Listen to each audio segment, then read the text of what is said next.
essential service, they will serve to carry out the residence. Local communities are not only vital to the growth of society, but they also form the bedrock of humanitarian development.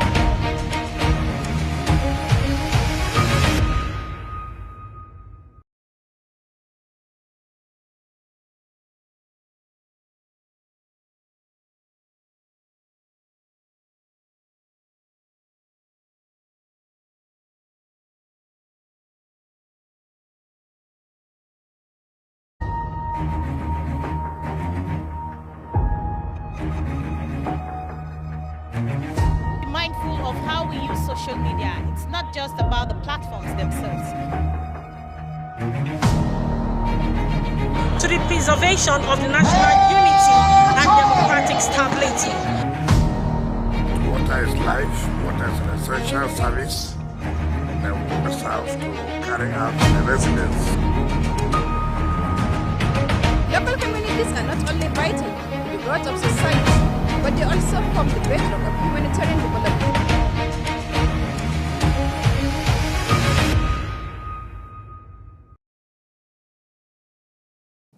Hello and welcome to this edition of The Reporter.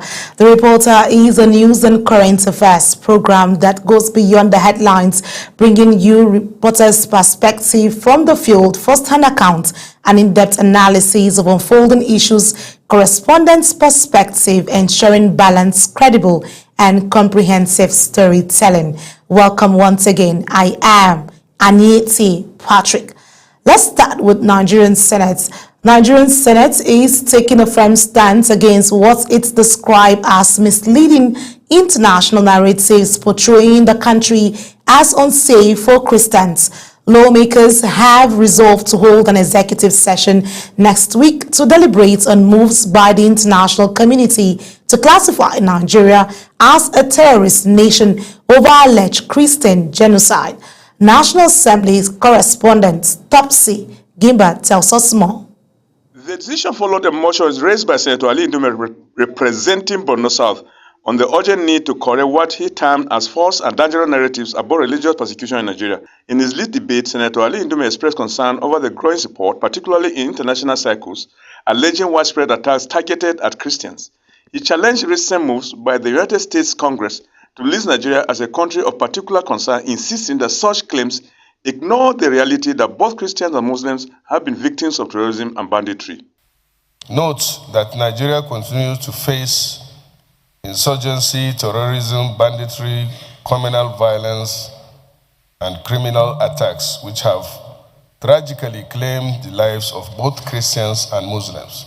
In contribution, Senator Aliu Wamako, Kao Suleiman, and Ibrahim Jimo supported the motion, stressing the need for a balanced understanding of the crisis. Senator Jimo particularly called for a deeper investigation into the motives of terrorist groups before any conclusions are drawn. Killed in Sokoto and Paraka. No, not all of them are Muslims and not Christians.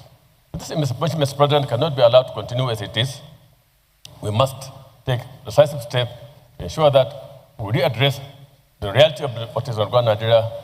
And I think as a parliament, we must take a position and we must join hands with the government to inform the US and the US Congress that the position they are taking is not in tandem with the reality of what is going on.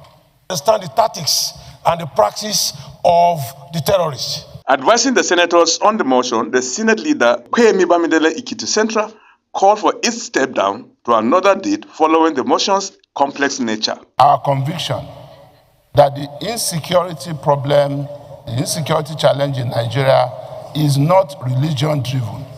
Resolving on the motion, the President of the Senate, Godswill Akpabio, ruled that the motion be stepped down to Tuesday next week, where it will be deliberated in an executive session following the complex nature of the matter. He, however, countered the international community on its decision that Christians were not the only ones persecuted in Nigeria. Only religious-driven, but very complex, so that we can come up with a proper strategy that will not only address the issues, but also clean the image of Nigeria so that The Senate adjourned the plenary as soon as the motion was taken to resume sitting next week, Tuesday. Topsy Gimba, reporting for Global Television News. And joining me right now is our Senate correspondent, Topsy Gimba, to give us updates on what's happening. Hello, Topsy. It's good to have you. How are you doing?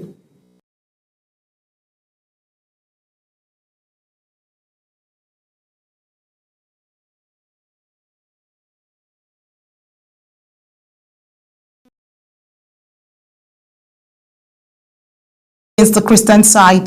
Well, let's look at this clearly. Why is the Nigerian State challenging the international reports that portray Nigeria as unsafe for Christians? Well, thank you very much. This issue came up just yesterday, I think, at the plenary,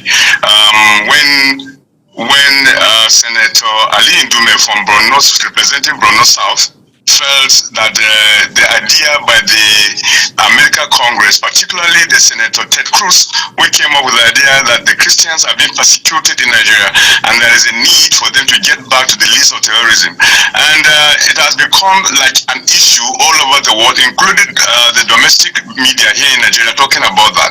So he felt it was important for him to bring that particular as a motion on the floor of the House.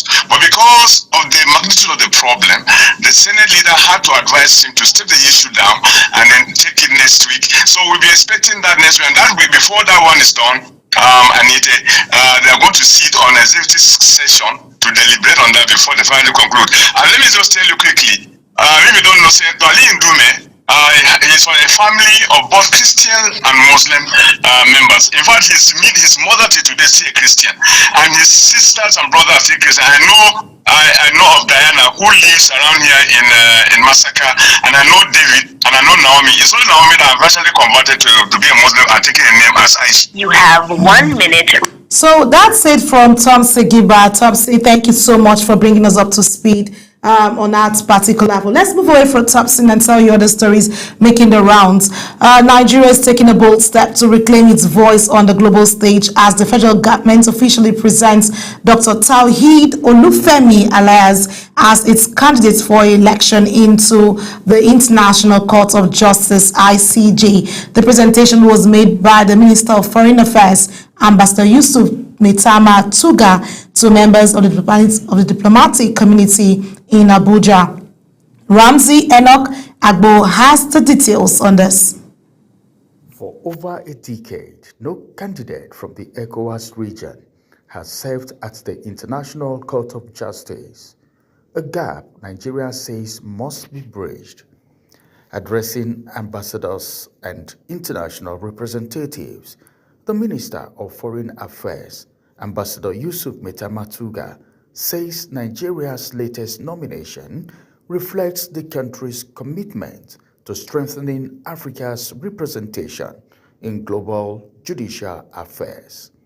Africa has consistently contributed jurists of great distinction, yet no candidate from the ECOWAS region has served on the ICJ since 2011, when Judge Abdul Koroma of Sierra Leone concluded his second term. Even more striking, Nigeria, Africa's most populous nation, has not had a national on the court for over 30 years. The Permanent Secretary, Ministry of Foreign Affairs, Umar Ahmed, says the presentation of Tawheed Olufemi Elias as a candidate of the Federal Republic of Nigeria for the International Court of Justice is with profound commitment. As Nigeria presents its candidature to the International Court of Justice, we do so with a profound commitment to the values of international law, fairness, and impartiality, values that we know are equally held in high esteem by your governments. We are therefore deeply appreciative of your openness to engage with us on this important journey. In his remarks, Dr. Olufemi Elias reflected on his decades of legal and academic experience, noting that his candidacy represents not only Nigeria, but also the aspirations of Africa for a stronger presence in the international legal system. In order to rise to the top, particularly in a judicial capacity in any system, you have to have experience, practical experience in that system. I have spent more than 20 years in the United Nations system as a lawyer, serving in different capacities in The Hague, in Arusha, in Tanzania, in Geneva, and in Washington, D.C. FRN for International Court of Justice, as Nigeria rallies international support for Dr. Elias' nomination, the country hopes his election to the ICJ will mark a new chapter for West Africa's participation in advancing justice and fairness on the global stage. Ramsey Enoch Agbo, Global TV News, Abuja. And joining me right now is our correspondent, Ramsey Enoch Agbo, sorry for that, who will tell me all of this conversation happening. Well, Ramsey, it's good to have you because you look different. Yeah. I like this attire. Of course, today is Friday and we need to look Friday. Oh, you need to look the Nigerian. True Nigerian, Well, let's quickly jump at this. Well, how will Nigeria's nomination of Dr. Tawhid Olufemi Elias to the International Court of Justice strengthen the country's voice and influence in global governance? Of course, Nigeria, as a matter of fact, is the giant of Africa. You can't take that away. Then what do you think if you have Nigeria as a representative of West Africa, or let's say Africa as a whole, at the International Court of Justice? It will go a long way. And this is it for me. As a matter of fact, Nigeria have so much to showcase to the world. Okay. Like,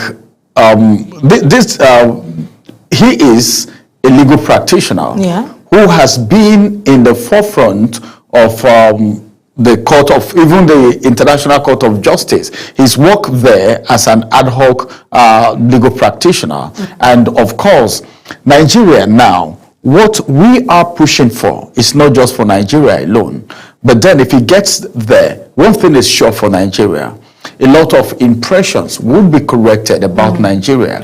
Nigeria have a voice internationally. You know what Nigeria is enjoying as it has to do with integrity and image building with the chairman of the World Trade Organization, talking about Okonjo-Iweala. Then we now have Olufemi Elias at the International Court of Justice. It's going to go a long way, and it's going to, in a way, rebuild the image of Nigeria at the international scene. Well, that's one interesting thing to have, because if you look at how the things are put across Nigeria in terms of our image, and yes, we have lots of talent, lots of people making Nigeria actually proud, but let's look at ways that this can help in this diplomatic move can also enhance Nigeria's reputation and leadership role. Let's talk about the reputation, but let's look at the leadership role within the international community. How will his election or getting him into the ICJ also help with our leadership role as well? Well, leadership role, when you talk about leadership role now,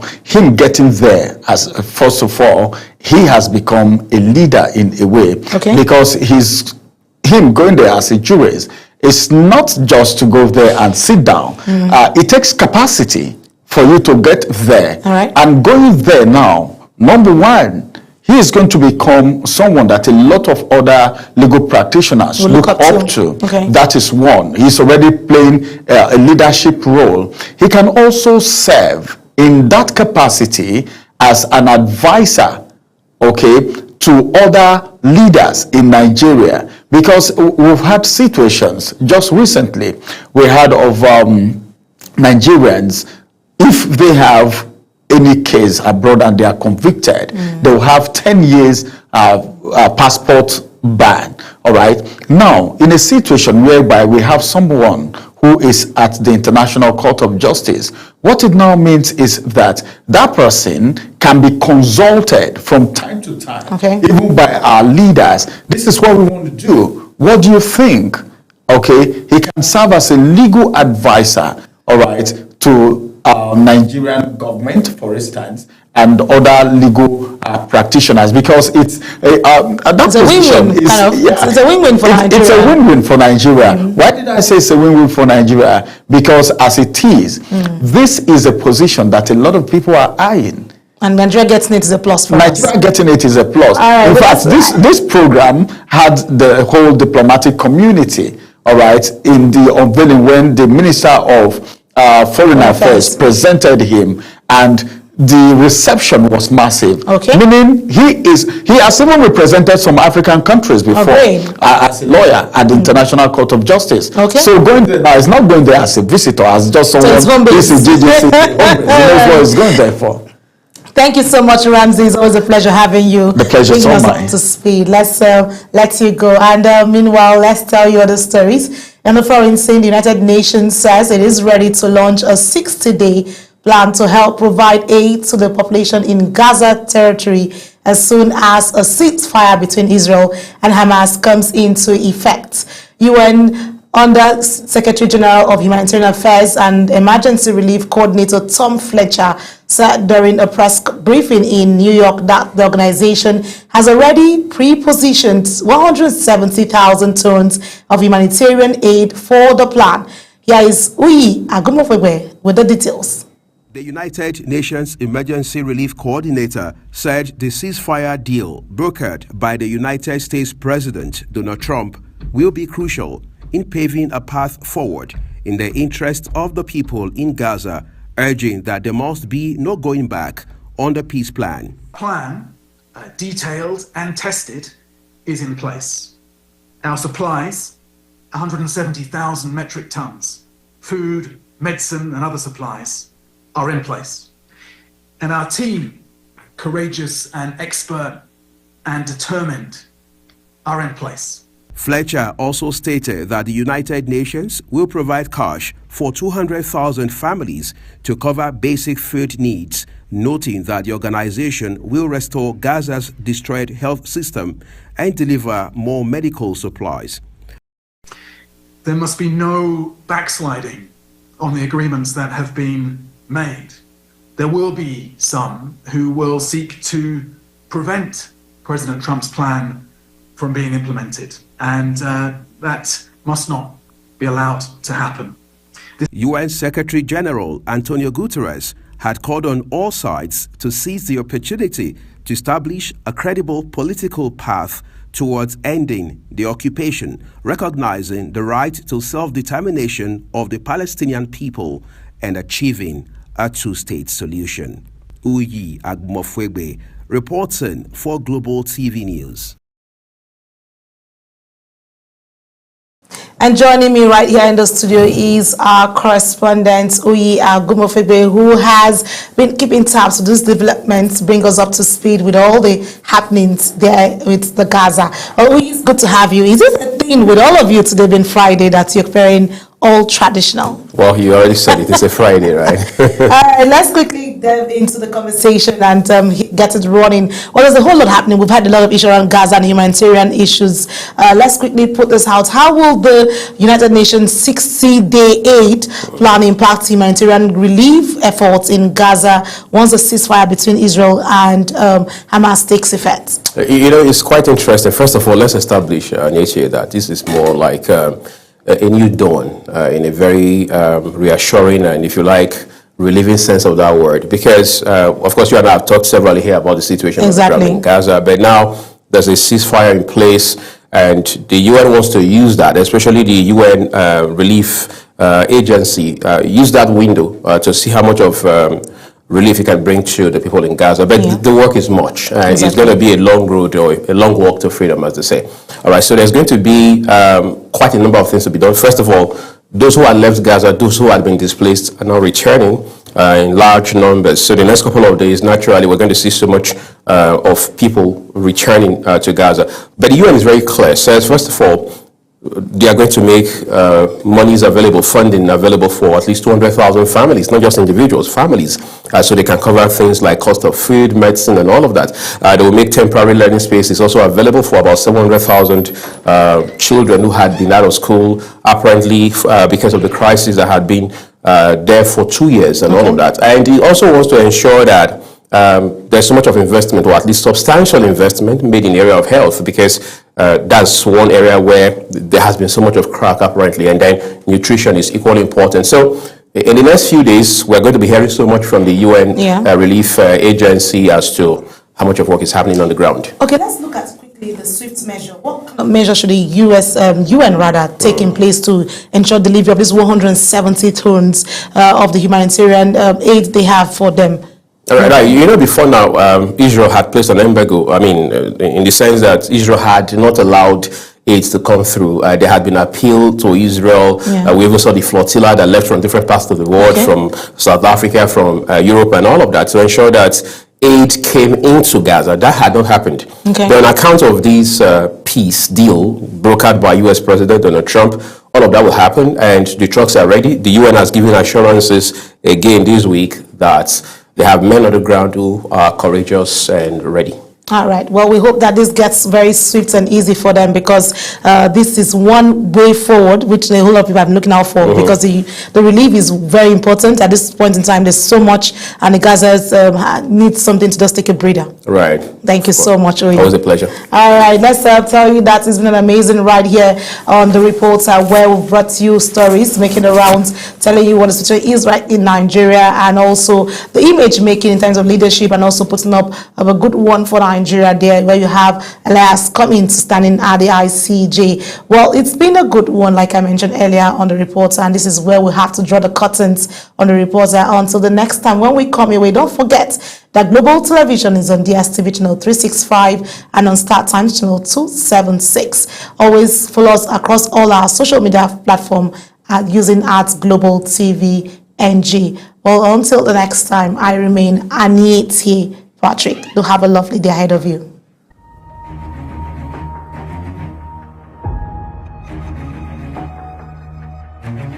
Be mindful of how we use social media. It's not just about the platforms themselves. To the preservation of the national unity and democratic stability. Water is life, water is an essential service. Then we must have to carry out the residents.